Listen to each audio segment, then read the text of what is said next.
Welcome to Kenton's videos. Enjoy the video. In this video, I will show how to make Alfredo sauce with milk. Heat butter and sauté garlic. Sprinkle in flour and whisk until lightly golden, then slowly add milk while whisking to avoid lumps and simmer until thickened. Stir in grated Parmesan off heat so it melts gently, season with salt and black pepper, and finish with chopped parsley for freshness and a squeeze of lemon if you like brightness. Gather all ingredients before you start to keep the process smooth and stress-free.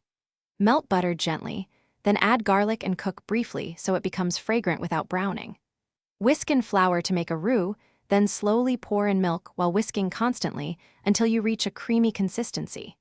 Remove from heat before adding Parmesan to prevent graininess, taste and adjust seasoning, and toss with hot pasta immediately for best results.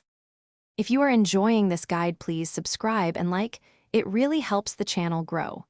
Quick recommendation: grab Little Tree's black ice to keep your car smelling great after a saucy grocery run, because pasta nights can get messy and nobody wants lingering garlic in the car. Check the description for the link and other deals, and if you pick one up, it makes a fun little life hack. Now let's get back to the video. Work steadily but calmly so you do not rush the sauce. Keeping the milk cold helps control thickening as you add it slowly to the roux. Once the sauce is gently simmering, lower the heat and let it thicken to coat a spoon. This usually takes a few minutes.